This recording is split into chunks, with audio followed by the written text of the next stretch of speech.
What is up, guys? Today I bring to you the servant profile of the day, King Hassan. Nothing is true, everything is permitted.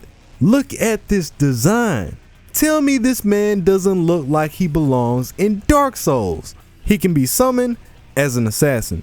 His place of origin is the Middle East, and out of all the Hassans in the Fate franchise, he is the original, the progenitor of the title Old Man of the Mountain. The title itself comes from a time where he seized the castle Alamut, which is located on a mountain in present-day Iran. From that point on, he established his reign at the fortress as the founder of the first known League of Assassins. He also has the same voice actor as one of my favorite characters, Kirei Kotomi.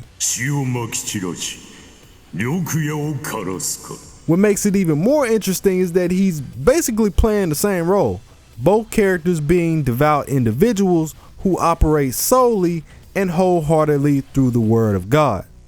Abilities. Now, when it comes to feats, Hassan has demonstrated some pretty obscure abilities. He was able to take control of Serenity, boost her parameters, and make her fight against the protagonist. He disrupted Claudia's communication system. He has swordsmanship skills that put him on par with the goddess Arturia. He's even shown the ability to drop an entire sandstorm over Camelot at the flick of a wrist. The wrist game is official.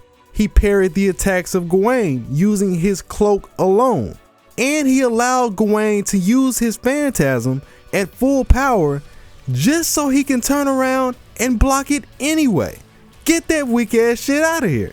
Formerly, Hassan was one of the only known Grand Class servants that existed in Grand Order.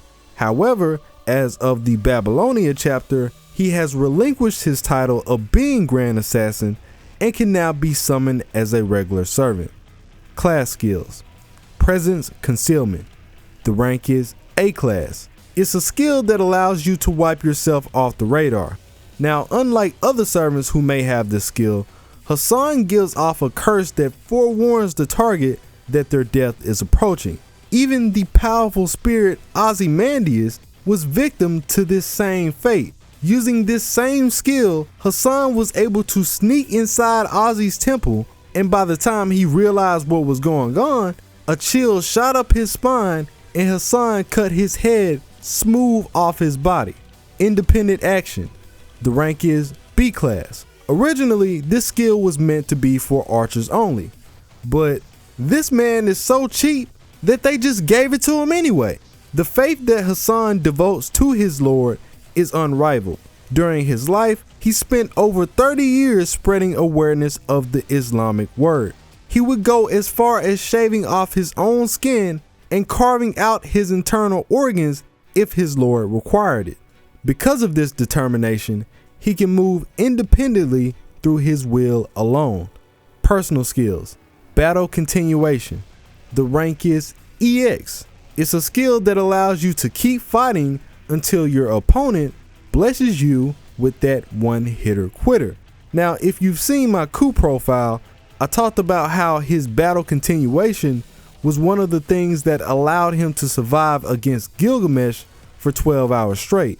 With that in mind, Hassan has battle continuation even higher than coups. As a servant who walks the line between life and death, a fatal wound is nothing to him. This man will not be defeated until he's smeared to dust.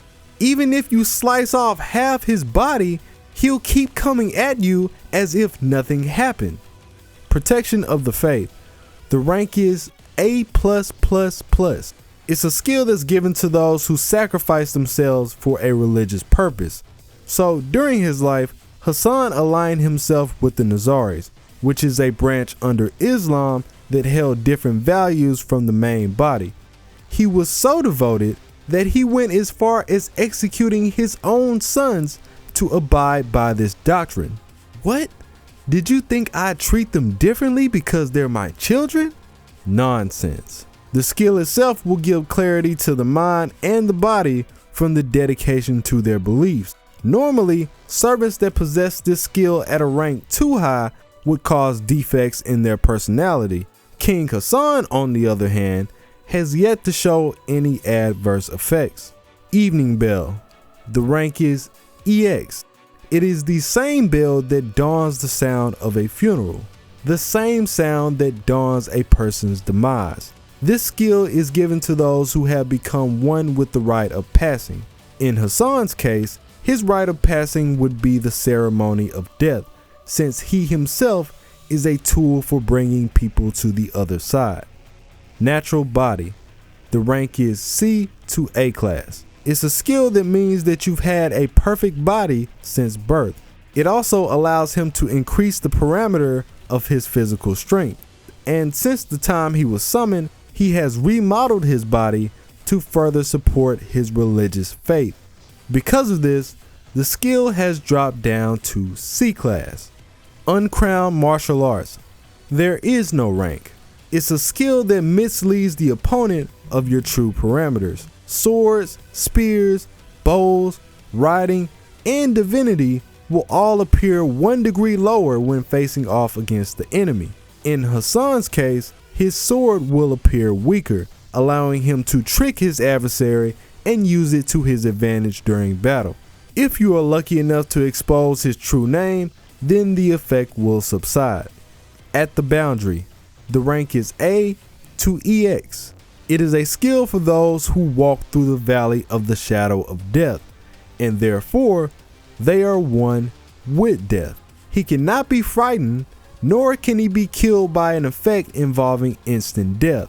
People like First Form Shiki Ryogi, who attack the lines of death in her enemy, will be unable to take Hassan down using normal methods. And since Hassan is no longer a Grand Assassin, the skill has been lowered down to A class.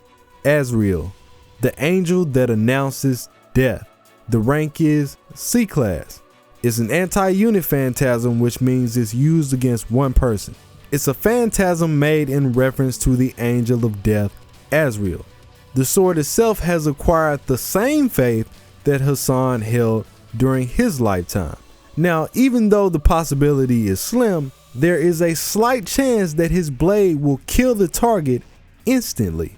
No matter who they are, no matter how powerful or invulnerable they claim to be. We were even lucky enough to get a sample of his true strength back in Babylonia.